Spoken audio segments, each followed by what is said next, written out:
So Arsenal have survived at the Etihad 0-0. It finished.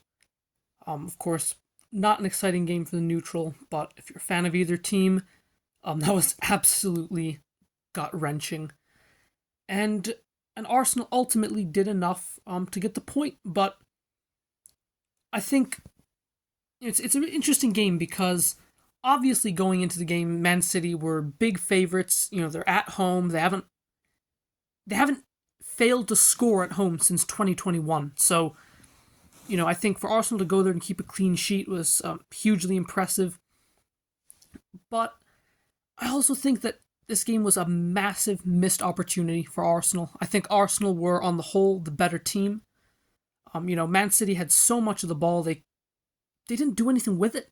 It's the problem, I think Arsenal completely dominated the midfield. I think Declan Rice was absolutely world class today.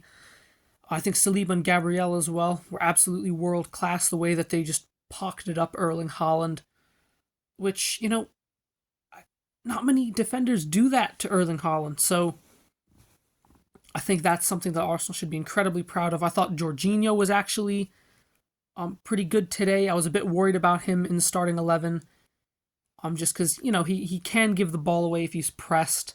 He's not the most mobile player in the world, but the way that Arsenal were, really compact, really difficult to break down, that made life much easier for Jorginho. And then I think on the Man City side, I think Rodri had a decent game, but everyone else was terrible. De Bruyne did absolutely nothing. I put Odegaard in my combined 11 over De Bruyne.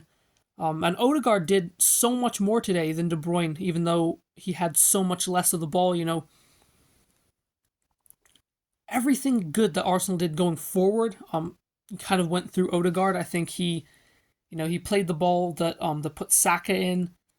Played the ball that put Trossard in when Trossard should have squared it to Martinelli. So, really, I think Odegaard was so much better than De Bruyne today.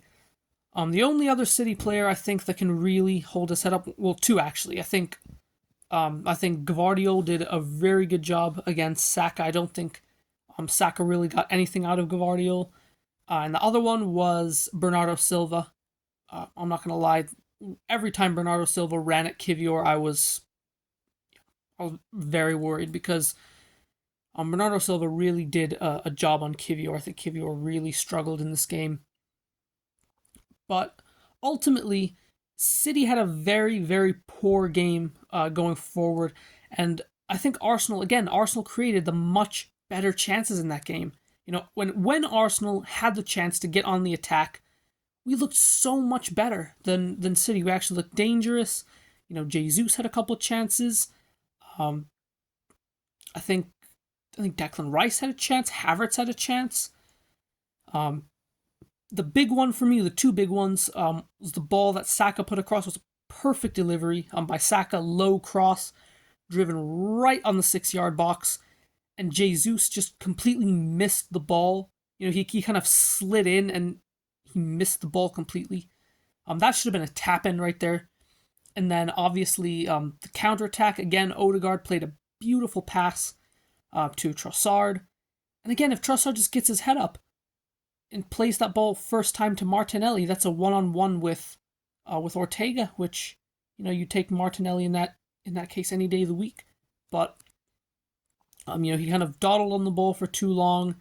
And ultimately, it was very good defending by, I think it was Akanji that closed him down and kind of forced him wide, and then forced him to take the shot on, which Ortega saved. But, we had so many better chances than City. City had one shot on target. So, ultimately, I think you have to be happy with a point and a clean sheet at the Etihad, which so few teams do. But ultimately, I think Arsenal should walk away being the more disappointed of the teams. I think it was a big opportunity, and we ultimately threw it away.